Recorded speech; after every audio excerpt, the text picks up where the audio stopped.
በሰው ልጅ የታሪክ መዝገብ ውስጥ እንደ ናዝሬቱ ኢየሱስ ክርስቶስ የዓለምን የቀን አቆጣጠር የከፈለ፣ ታሪክን ከእርሱ በፊትና ከእርሱ በኋላ ብሎ የለወጠ፣ እንዲሁም በቢሊዮን የሚቆጠሩ ሰዎችን ሕይወትና እምነት የገዛ ሌላ ማንም የለም።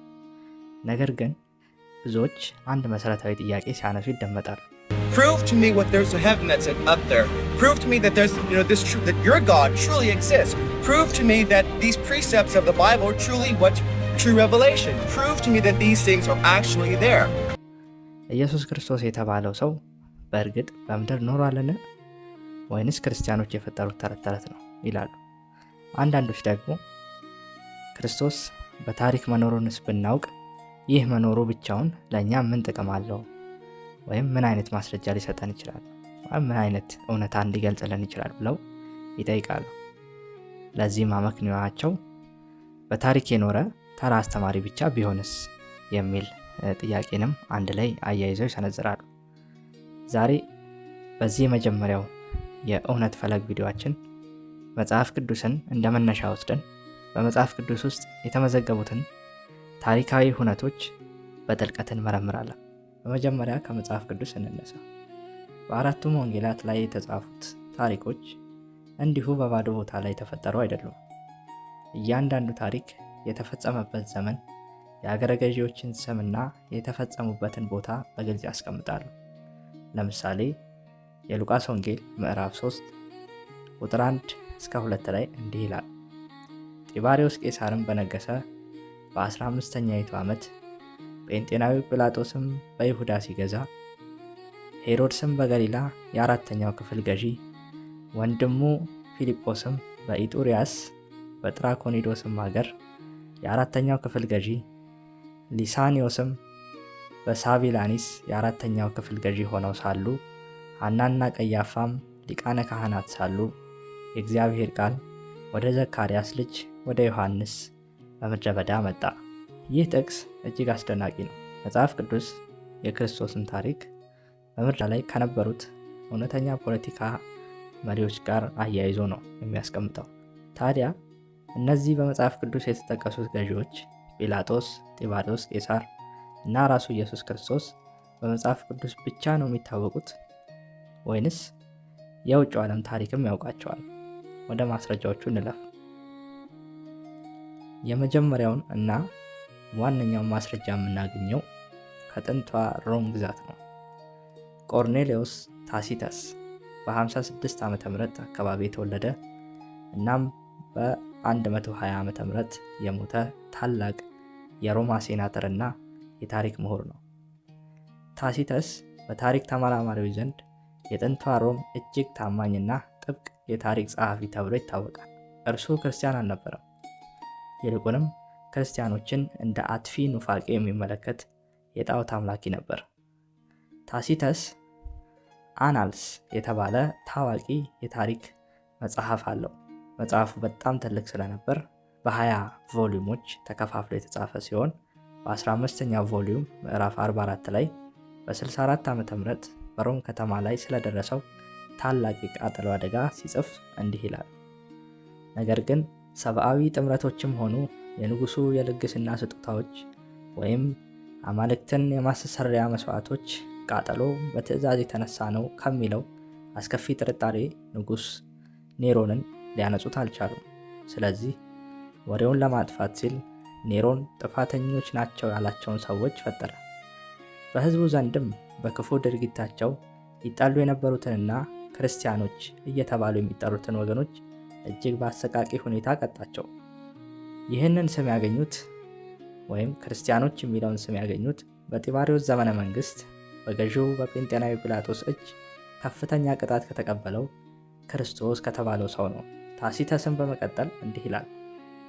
ይህ ጊዜያዊ አጥፊ እምነት ወይም ክፋት ለተወሰነ ጊዜ ተገቶ የነበረ ቢሆንም ክፋቱ ከተጀመረበት ከይሁዳ ምድር አልፎ በዓለም ዙሪያ ያሉ አስቀያሚና አሳፋሪ ነገሮች ሁሉ ወደሚሰበሰቡባትና ወደሚከበሩባት ወደ ሮም ከተማ ጭምር በድጋሚ ፈነዳ ይላል። ይህንን የታሲተስን ጽሑፍ ስንተነትነው 3 ነገሮችን እናገኛለን። አንደኛ፣ በመጽሐፍ ቅዱስ ውስጥ በሉቃስ ወንጌል ምዕራፍ 3 ቁጥር 1 ላይ የተጠቀሰውን ጢባሪዮስ ቄሳር እና ጴንጤናዊ ጲላጦስ እውነተኛ ታሪካዊ ሰዎች መሆናቸውን ይህ የሮማ ታሪክ ያረጋግጣል። ሁለተኛ፣ ክርስቶስ የተባለው ሰው በጲላጦስ እጅ ከፍተኛ ቅጣት፣ ይህም በሮማውያን ሕግ ሞት ወይም ስቅላት መቀበሉን ከመጽሐፍ ቅዱስ ውጭ በታሪክ መዝገብ እናገኘዋለን ማለት። ሶስተኛ፣ ክርስትና የተጀመረው በይሁዳ ምድር መሆኑንና ክርስቶስ ከተሰቀለ በኋላም እምነቱ ሳይጠፋ በፍጥነት ወደ ሮም መሰራጨቱን ይመሰክራል። የታሲተስ ምስክርነት ክርስቶስ በታሪክ መኖሩንና መሰቀሉን ሙሉ ለሙሉ የሚያረጋግጥ የማያወላውል የሮማውያን ሰነድ ነው። ሁለተኛውና እጅግ አስገራሚ ማስረጃ የሚገኘው ከአይሁድ ወገን ነው። ፍላቪየስ ጆሴፈስ በ37 ዓ.ም በኢየሩሳሌም የተወለደ የአይሁድ ካህንና የታሪክ ጸሐፊ ነው። በ70 ዓመተ ምህረት የሮም ሰራዊት ኢየሩሳሌምን ሲያጠፋ እጅ ሰጥቶ ወደ ሮም በመሄድ የአይሁድ ታሪክን ለሮማውያን የጻፈ ምሁር ነው። ጆሴፈስ በ93 ዓመተ ምህረት በጻፈው አንቲኪዩቲስ ኦፍ ዘ ጂውስ በተባለው ባለ 20 ቅጽ ታሪካዊ መጽሐፉ ላይ በመጽሐፍ ቅዱስ ውስጥ የተጠቀሱትን በርካታ ሰዎች ታሪክ ዘግቧል። በመጀመሪያ በማቴዎስ ወንጌል ምዕራፍ 14 የተጠቀሰውን የመጥምቁ ዮሐንስን አሟሟት አስመልክቶ በ18ኛው ቮሊዩም ምዕራፍ 5 ቁጥር 2 ላይ እንዲህ ሲል ጽፏል። አንዳንድ አይሁዳውያን የሄሮድስ ሰራዊት የጠፋው መለኮታዊ ቅጣት በመሆኑ ነው ብለው ያምኑ ነበር። ይህም ሄሮድስ መጥምቁ ዮሐንስን በመግደሉ ምክንያት የመጣ ቅጣት ነው ብለው ያምናሉ። ዮሐንስ አይሁዳውያን እርስ በርስ ጽድቅን እንዲያደርጉ ለእግዚአብሔርም ታማኞች እንዲሆኑና ጥምቀትን እንዲቀበሉ ያዝ ነበር። ሄሮድስ ግን የዮሐንስ በሕዝቡ ላይ ያለው ተጽዕኖ አመፅ እንዳያስነሳ በመስጋት ማቻውሩስ በተባለው ምሽግ ውስጥ አስሮ አስገደለው ብሎ ጽፏል። ይህ ጥቅስ መጥምቁ ዮሐንስ በእርግጥ በታሪክ የነበረ ሕዝቡን ያጠምቅ የነበረና በሄሮድስ እጅ የተገደለ ታሪካዊ ሰው መሆኑን ከመጽሐፍ ቅዱስ ውጭ ያረጋግጥልን።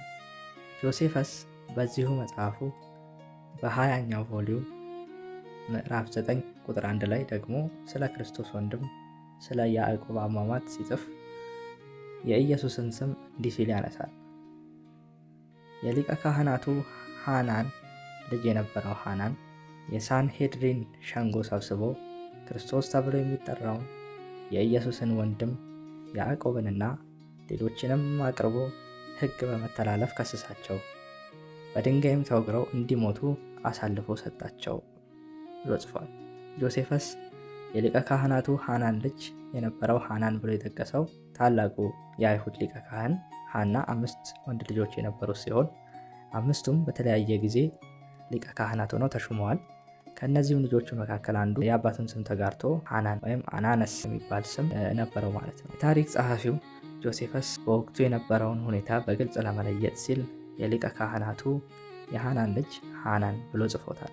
እዚህ ላይ ክርስቶስ የተባለው ኢየሱስ የሚለውን ሐረግ የተጠቀመው የአይሁድ የታሪክ ጸሐፊ ነው። ጆሴፈስ ክርስቲያን ስላልነበር በከተማዋ ዘንድ ኢየሱስ የሚባለው ሰው ታዋቂ እንደነበረና ወንድሙ ያዕቆብ በድንጋይ ተወግሮ መሞቱን እንደ ታሪክ መዝግቦታል። ጆሴፈስ ክርስቶስ ተብሎ የሚጠራውን የኢየሱስን ወንድም ያዕቆብን ሲል የጻፈው በአይሁድ ማህበራዊ ስርዓትና አጠራር መሰረት የቅርብ ዘመዶች ወንድም ማለትን ባህል ተከትሎ ነው።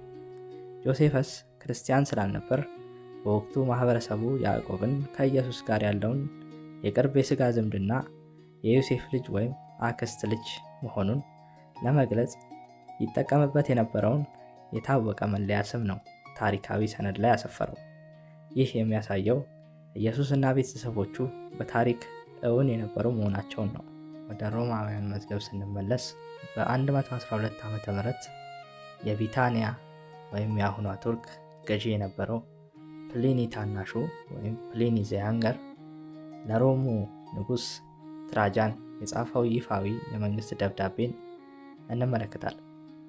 ፕሊኒ በግዛቱ ውስጥ ክርስቲያኖች በብዛት እየበዙ በመምጣታቸው ምን ማድረግ እንዳለበት ግራ ገብቶት ለንጉሱ ሲጽፍ እንዲህ ይላል።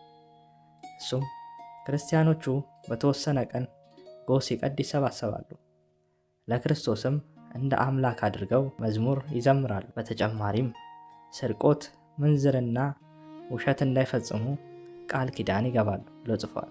ይህ ደብዳቤ ክርስቶስ በምድር ላይ ካለፈ ከጥቂት አስርት ዓመታት በኋላ ተከታዮቹ እንደ ተራ የሞተ ሰው ሳይሆን እንደ አምላክ ያመልኩት እንደነበር ያሳያል። በተጨማሪም የሮማውያን ታሪክ ጸሐፊ ሱቶኒየስ በ120 ዓመተ ምህረት አካባቢ በጻፈው ዘ ላይቭስ ኦፍ ዘ 12 ቄሳር በተባለው መጽሐፉ ላይ በ49 ዓመተ ምህረት የሮሙ ንጉሥ ቀላዲዮስ አይሁዶችን ከሮም ስላሳደደበት ሁኔታ ሲጽፍ አይሁዶች በክሬስተስ ወይም ክርስቶስ መሪነት በየጊዜው ሁከት ይፈጥሩ ስለነበር ቀላውዲዮስ ከሮም አሳደዳቸው ብሎ ጽፏል። ይህ ታሪክ በነገራችን ላይ በሐዋርያት ሥራ ምዕራፍ 18 ከቁጥር 2 ላይ ተጠቅሶ እናገኘዋለን። ይህም ከመጽሐፍ ቅዱስ ውጭ በሮም ከተማ ውስጥ ሳይቀር የክርስቶስ ስምና ትምህርቱ በጥንት ዘመን የነበረውን ታሪካዊ ተጽዕኖ ያረጋግጣል። አሁን ወደ ዋናው ነገር እንመለስ። ተጠራጣሪው ሰው እንዲህ ሊለን ይችላል፣ መልካም፣ እነዚህ ማስረጃዎች ኢየሱስ የተባለው ሰው በይሁዳ ምድር መኖሩን፣ በጲላጦስ እጅ መሰቀሉን አረጋገጡልኝ። ሰው ዋት? በታሪክ የኖሩ ብዙ አስተማሪዎች፣ ፈላስፎች እና መሪዎች አሉ። የኢየሱስ መኖር ብቻውን እርሱ አምላክ መሆኑን ወይም መጽሐፍ ቅዱስ እውነት መሆኑን እንዴት ያረጋግጣል ሊል ይችላል። ይህ ጥያቄ ምክንያታዊ ይመስላል። እንዲህ ብለን እንመልሳለን። ኢየሱስ ክርስቶስ መኖሩን የመሰከሩት የእርሱ ወዳጆች ብቻ አይደሉም። ታሲተስ ክርስቲያኖችን ይጠላ ነበር። ጆሴፈስም አይሁዳዊ ነበር። ፕሊኒ የሮማ ገዢ ነበር። የክርስቶስ ጠላቶች የነበሩት እነዚህ ወገኖች ሳይቀሩ ስለ እርሱ መኖርና መሞት ለመጻፍ መገደዳቸው የታሪኩን እውነተኛነት ፍጹም አጠራጣሪ እንዳይሆን ያደርገዋል። ሁለተኛ፣ የደቀ መዛሙርቱን ሕይወት መቀየርና ምስክርነት እንመለከታለን። አንድ ተራ ፈላስፋ ወይም አስተማሪ ሲሞት ትምህርቱ ሊቀጥል ይችላል። ነገር ግን ተከታዮቹ ስለሱ ሲሉ ራሳቸውን ለአሰቃቂ ሞት አሳልፈው አይሰጡም። የክርስቶስ ደቀ መዛሙርት እርሱ ሲሰቀል ፈርተው ሸሽተው ነበር። ነገር ግን ከጥቂት ቀናት በኋላ ከሙታን ተለይቶ ተነሳ እያሉ በሞተበት በኢየሩሳሌም አደባባይ በድፍረት መሰከሩ። ለዚህም ምስክርነታቸው ሲሉ በሮማውያን ግዛት ውስጥ በአንበሳ ተበሉ፣ በመስቀል ላይ ተሰቀሉ፣ በሕይወት እያሉ በእሳት ተቃጠሉ። አንድ ሰው ውሸት መሆኑን እያወቀ ለዚያ ውሸት ሲል ሕይወቱን አሳልፎ አይሰጥም። ደቀ መዛሙርቱ ለዚህ እውነት የሞቱት ክርስቶስ በእርግጥ መነሳቱን በዓይናቸው ስላዩና ስለዳሰሱትም ጭምር ነው። ሶስተኛ፣ ያለምንም ወታደራዊ ኃይል ያለምንም ምድራዊ ስልጣን በአንድ ትንሽ የአይሁድ መንደር ውስጥ የተሰቀለ ድሃ አናጺ ልጅ ትምህርቱ ታላቁን የሮማን መንግስት አሸንፎ ዓለምን እንዴት ሊለውጥ ቻለ ብለን መጠየቅ ይኖርብናል። ይህ ታሪካዊ እውነት በራሱ ከጀርባው መለኮታዊ ኃይል እንዳለ ትልቅ ማረጋገጫ ነው። ክርስቶስ ታሪካዊ ሰው ብቻ አይደለም። እርሱ ታሪክን የፈጠረ በትንቢት የተነገረለትና ትንቢቱን የፈጸመ የእግዚአብሔር ልጅ ነው። እንግዲህ የእውነት ፈለግ ተከታዮች፣ ዛሬ የተመለከትናቸው ታሪካዊ ሰነዶች መጽሐፍ ቅዱስ እንዲሁ የተፈጠረ ልብ ወለድ ሳይሆን በታሪክ መሬት ላይ የተከሰተ እውነተኛ ታሪክ መሆኑን በግልጽ ያሳዩናል። ሳይንስና ታሪክ መጽሐፍ ቅዱስን አይቃወሙትም፣ ይልቁንም ይመሰክሩለታል። እውነትን መፈለግ የምትፈልጉ ሁሉ ይህንን ቪዲዮ ላይክ በማድረግ ለብዙዎች እንዲደርስ አግዙ። ሰብስክራይብ በማድረግ የጉዟችን አባል ይሆኑ። ስብሐት ለእግዚአብሔር።